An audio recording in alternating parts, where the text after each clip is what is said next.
تو شادی میں پہلے رت جگہ ہوتا تھا. رت جگہ میں سمجھتا ہوں بھیونڈی اور مالیگاؤں جو ہے بہت الگ نہیں ہے. بھیونڈی مالیگاؤں چولی دامن کی طرح ہے. آپ کی بستی ہماری بستی ایک جیسی ہے. آپ کا کلچر ہمارا کلچر ایک جیسا ہے. آپ کے یہاں کے 60% رہنے والے ہمارے یہاں کے 60% رہنے والے ایک ہی ریاست کے. لباس، کھانا پینا، سب چیزیں بہت سملر ہے آپ کی ہماری. بلکہ گفتگو بھی آپ لوگ گھروں میں جیسے کرتے ہیں ہمارے یہاں کی اکثریت بھی گھروں میں گفتگو ویسی کرتی ہے. یہی سے موقع تم لوگ کی تہذیب کا علم ہے. سمجھے؟ میں جانا تو تم لوگ کی تہذیب کے موقع پتا ہے سب. ہاں تو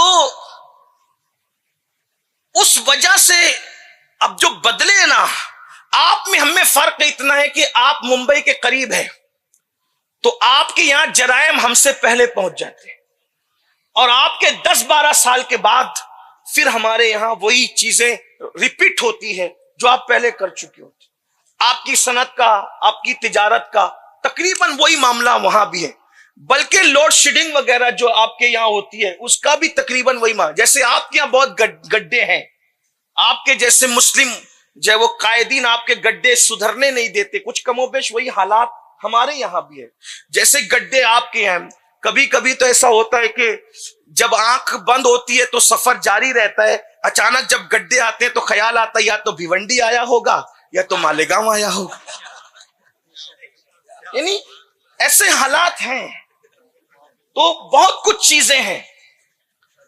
توجہ میں میری بات ہنس کے مت اڑا دیجیے گا، میں کہیں اور لے جانا. تو میں جانتا ہوں آپ کی ہمارے یہاں کی تہذیب بہت ملتی جلتی ہے. تو رت جگہ ہمارے یہاں شادیوں میں ہوتے تھے اور جو رت جگہ شادیوں میں ہوتے تھے تو اس میں اکثر میلاد پڑھی جاتی تھی، نعتیں ہوتی تھی، منقبتیں ہوتی تھی، علماء کے بیانات ہوتی. یہ رت جگہ تھے. بعد میں رت جگہوں کا مزاج بدلا اور پھر اس نعت کی جگہ گانے آئے اور اب گانوں کی جگہ پھر ڈی جے اور کیا کیا. اور اب رت جگہوں کے اندر باضابطہ طور پر بیئر پلائی جا رہی ہے، نشے بانٹے جا رہے ہیں. ہنسنے کی بات نہیں ہے. اتنا یاد رکھنا، جس خوشی میں رسول اللہ کا دل دکھایا جائے، توجہ کرنا، جس خوشی میں جس رسول نے پوری کائنات کے دل کا خیال کرنے کا حکم دیا، جس نے کافروں کا دل دکھانے سے بھی منع فرمایا، جس نے بھکاریوں کا دل دکھانے سے بھی منع فرمایا، جس نے پسو اور کھٹملوں کو بھی گالیاں دینے سے منع فرمایا، جب تم اپنے بیٹے کی رت جگہ کی محفل میں شراب بانٹ کر مکین گنبد خضرا کا دل دکھاؤ گے تو وہ شادی خانہ آبادی کیسے ہوگی؟ آپ کو پتہ ہے ہمارے یہاں کی بوڑھی عورتیں اگر رت جگہ میں کوئی جھوٹے منہ آ جاتا، جھوٹے منہ سے مراد کہ وہ نیند سے اٹھ کے منہ دھوئے بغیر آتا، تو بوڑھی عورتیں بولتی اس کو باہر بھگاؤ یہاں سے. وہ کہاں تک صحیح کرتی تھی غلط کرتی تھی میں یہ نہیں کہہ رہا ہوں، لیکن ان لوگوں کی سوچ کیا تھی؟ یہ منہ دھوئے بغیر آیا ہے رت جگہ میں، بارات میں، یہ نحوست لائے گا، اس کو بھگاؤ یہاں سے. آپ سے پوچھتا ہوں جو منہ دھوئے بغیر آتا تھا اس کو بارات سے اور رت جگہوں سے واپس کر دیا جاتا تھا. کیوں کیا جاتا تھا؟ کیسے کیا جاتا تھا؟ جائز ہے نہیں جائز ہے یہ نہیں کہہ رہا ہوں، لیکن ان کی فکر دیکھو. وجہ یہ تھی کہ یہ منہ جھوٹے چلایا، منہ دھوئے بغیر آیا، آنکھ نہ خراب لے کر کے آیا تو ہماری خوشی میں اس کی نحوست نہ شامل ہو جائے. کتنا نادان ہو گیا آج کا مسلمان. بیٹے کی بارات میں شراب بانٹ رہا ہے، حضور کا دل دکھا رہا ہے، تو یہ نحوست تمہارے بیٹے کی شادی میں نہیں لگے گی. رسول اللہ کے دل کو اذیت پہنچا رہے ہو، یہ نحوست تمہارے بیٹوں کی شادی میں نہیں لگے گی. کیا وجہ ہے؟ ہاتھ کی مہندی بھی نہیں چھوٹتی اور طلاق تک کی نوبت آ جاتی ہے. کیا وجہ ہے؟ اللہ اکبر، ہاتھ کی مہندی بھی نہیں چھوٹتی، ساس بہو کے جھگڑے شروع ہو جاتے. پہلے تو ایسا نہ تھا. وجہ یہ ہے شادیوں کے موقع پر جانے مسرت کا دل دکھا رہے ہو، شادیوں کے موقع پر اللہ کے رسول کے دل کو اذیت پہنچا رہے ہو. اور سن لو اللہ کا اعلان ہے ان ان الذین یؤذون اللہ ورسولہ لعنہم اللہ فی الدنیا والآخرہ، کہ جو اللہ اس کے رسول کو اذیت پہنچاتے ہیں دنیا میں بھی اللہ کی لعنت ہے اور آخرت میں بھی ان پر اللہ کی لعنت ہے۔ جس پر خدا لعنت کرے، جس بارات پر خدا لعنت کرے، جس محفل پر خدا لعنت کرے، جس گھر پہ خدا لعنت کرے، جس گھر والوں پہ خدا لعنت کرے، اس گھر میں خوشیاں کیسے کھیل سکتی ہے، اس گھر میں راحتیں کیسے آ سکتی ہے، اس گھر میں برکتیں کیسے آ سکتی ہے۔ یاد رکھو مسلمانوں، خوشی کا موقع ہو یا غم کا موقع، اللہ کے نبی کا دل نہ دکھاؤ، اپنے پیسوں کو داؤ پر نہ لگاؤ، اپنی دولت کو داؤ پر نہ لگاؤ۔ دولت کما لی ہے تو جہاں چاہو گے خرچ کرو گے، دولت کما لی ہے تو جہاں چاہو گے اڑا دو گے۔ سن لو، ایک مومن اور کافر کا فرق یہی ہے کہ کافر دولت کو اپنے بازو کی کمائی سمجھتا ہے اور مومن دولت کو اللہ کا فضل سمجھتا ہے۔ اور ایک بات یاد رکھنا، اگر مومن ہو تو نہ جان اپنی ہے نہ مال اپنا ہے، ہم تو بیچ چکے ہیں۔ قرآن کہتا ہے ان اللہ اشتری من المؤمنین انفسهم واموالهم بان لهم الجنہ، کہ اللہ نے مومنوں سے جان اور مال کا سودا کر لیا ہے جنت کے بدلے۔ اللہ اکبر، اندازہ فرمائیں، پھر بھی اپنی دولت کو داؤ پہ لگا رہے ہو۔ اور ہم واٹس ایپ پر کیا باتیں کرتے ہیں، بات اختتامی کر رہا تھا لیکن بات نکل آئی تو جو بات کرنے جا رہا تھا آخری وہی بات پیش کر رہا ہوں۔ اللہ اکبر، ہم کیا باتیں کرتے ہیں، یار آج ہماری قوم کی بیٹیاں بازاروں میں بک رہی ہیں، لاجوں میں بک رہی ہیں اور جو وہ مرتد ہو رہی ہے، دوسروں کا ہاتھ پکڑ کے جا رہی ہے۔ میں نے کہا کسی کو شوق ہے، میں بات اینڈ کی طرف لے لیکن پوچھتا ہوں کسی کو شوق ہے؟ یاد رکھنا، خودکشی کا کسی کو شوق نہیں ہے، مرتد ہونے کا کسی کو شوق نہیں ہے، لاجوں میں آبرو بیچنے کا کسی کو شوق نہیں ہے۔ حالات انسان کو اتنا مجبور کر دیتے ہیں، جب لوگ اس کو سہارا نہیں دیتے تو پھر انسان بگڑتا ہے۔ حالانکہ جو بگڑ رہے میں ان کی تائید نہیں کر رہا ہوں، ہم لوگ تو وہ لوگ ہیں کہ یار اگر فاقہ کرنا پڑے، پیٹ پہ پتھر باندھنا پڑے تو باندھ لو لیکن بگڑو مت۔ لیکن آپ کو بتا رہا ہوں، میں ان کی تائید نہیں کر رہا ہوں، اگر لاجوں میں بیٹیاں بک رہی ہے تو اس میں کہیں نہ کہیں ہماری کوتاہیاں ہیں۔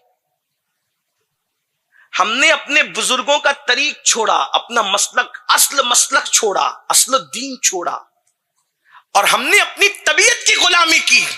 آپ سے پوچھتا ہوں، عرس کے موقع پر 1,00,000 کی چادر اپنے پیر کی قبر پہ ہم ڈالتے ہیں، یہ بات کہو تو لوگوں کو تکلیف ہوتی ہے۔ میں کہتا ہوں میرا پیر اگر جنتی ہے تو میرے پیر کو 1,00,000 کی چادر کی ضرورت کیا ہے؟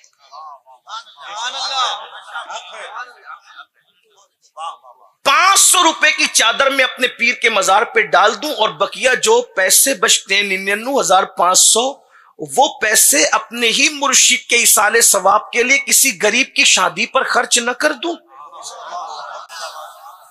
یہ اپنے بزرگوں کی فکر ہے، حافظ ملت کی فکر ہے، مجاہد ملت کی فکر ہے، صدر الشریعہ کی فکر ہے، مفتی اعظم کی فکر ہے، حجت الاسلام کی فکر ہے، اعلی حضرت کی فکر ہے۔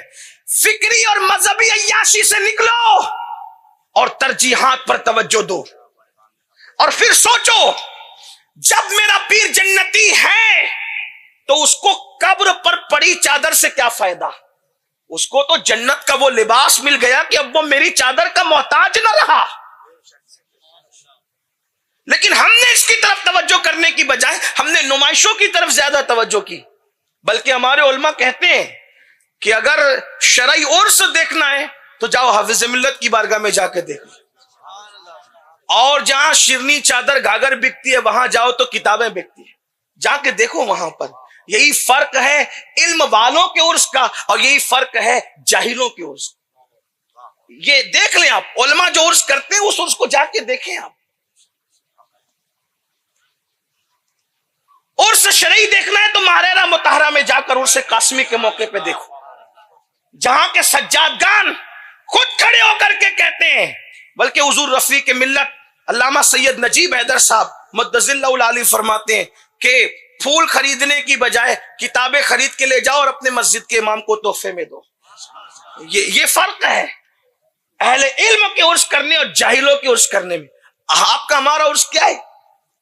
ہم لوگ عرس کرتے ہیں کسی کا تو قوال اور قوالن کا مقابلہ کراتے ہیں، اور بمبئی کے سیٹی، کلکتہ اور دلی کے سیٹی اور یہ بھیونڈی کے سیٹ اور مالیگاؤں کے سیٹ لوگ صرف یہ بتانے کے لیے کہ میں کتنا ولی کا چاہنے والا ہوں قوالن پہ لٹاتا ہے. میں پوچھتا ہوں جس مذہب میں عورت کو بلند آواز سے قرآن پڑھنے کے لیے منع کیا گیا ہے، اس مذہب میں عرس کی تقریب میں قوالن کا کیا کام ہے؟ ہم سنی محفل سما کے مخالف کبھی نہیں رہے ہیں، کیونکہ ہم جہاں قادری ہیں وہاں چشتی بھی ہیں. اگر کوئی قطب الدین بختیار کاکی رحمت اللہ علیہ کی طرح سما کرتا ہے تو ہم اس کے صرف قائل اور مائل نہیں بلکہ عامل بھی ہیں.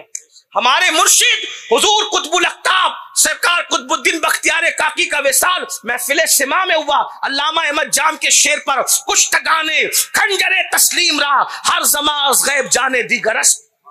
حضور مخدوم اشرف جہانگیر سمنانی کا وصال محفل سما میں ہوا. کون نہیں جانتا؟ لیکن آپ سے پوچھتا ہوں یہ جو بازاری پن کا ننگا ناچ ہو رہا ہے اہل سنت کے نام پہ اسے کون روکے گا؟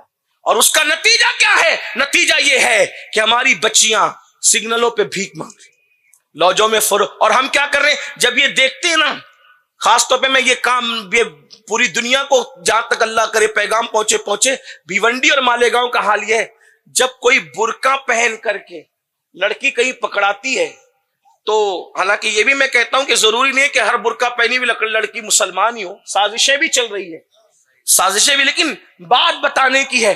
جب پکڑاتی ہے نا تو ہم کیا کرتے ہیں اس کو واٹس ایپ پر عام کرتے، دیکھو وہ فلاں کی نہیں پکڑائی اور یہ ہوا اور وہ ہوا. ہم نے اس پر اقدام کیا کیا؟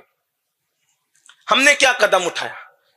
جو بات اینڈ کی طرف جاتی تھی پھر بیچ میں بات آ جاتی ہے اس لیے وہ رہ جاتی ہے، تو میں اس کو بات پوری کر لوں کیونکہ ٹائم جو ہوتا تھا وہ پورا ہو گیا. 5 منٹ میں اپنی بات ہو سکے، اللہ کرے برکت دے اللہ، ٹائم میں تو پوری کروں. جب آپ کسی غریب کی مدد نہیں کرتے، جب آپ کسی مفلس کی مدد نہیں کرتے، جب آپ کسی حالات کے مارے ہوئے کو کی مدد نہیں کرتے تو اس کے قدم ناجائز طرف اٹھتے ہیں. بہت فخر سے ہم کہا کرتے تھے بہت فخر سے کہ دیکھو خودکشی کرنے والے جاہل ہیں، مسجد کے امام لوگ نہیں ہیں، علماء نہیں ہیں. لیکن لاک ڈاؤن نے ہمارے اس غرور کو خاک میں ملا دیا. لاک ڈاؤن کے بعد علماء اور ائمہ کی بھی یہ حالت ہوئی کہ بعض بے صبرے لوگوں نے بھی جو ہے وہ خودکشی کی، اور یہ وہ داغ لگا ہے کہ شاید اب مرے دم تک ہمارے سینے سے یہ داغ دھل نہیں سکتے. وجہ قوم نے کیا وہ ہے، سب کا خیال کیا، اپنے اماموں کا خیال نہیں کیا. سب کا خیال کیا، قوم کے قائدین جو ائمہ ان کا خیال نہیں کیا. ہم نے جب بھی کسی پیر صاحب سے مصافحہ کیا ان کے ہاتھ میں کچھ نہ کچھ رکھو، اچھی بات ہے، میں کوئی پیر کا مخالف نہیں، میں بھی پیر رکھتا ہوں. لیکن آپ سے پوچھتا ہوں جس پیر سے سال بھر میں ایک بار ملاقات ہوتی ہے اس کے ہاتھ میں تو کچھ رکھتے ہو؟ جو روزانہ 5 مرتبہ آپ کا امام بن کے آپ کے آگے کھڑے رہتا ہے، جمعہ کے دن اس کے ہاتھ میں کتنا رکھتے ہو؟ سبحان اللہ سبحان اللہ. آپ مجھے بتائیں نا. میں آپ کے پیر صاحب کا آپ کو باغی بنانے نہیں آیا، ہمارا مشن ہی نہیں ہے.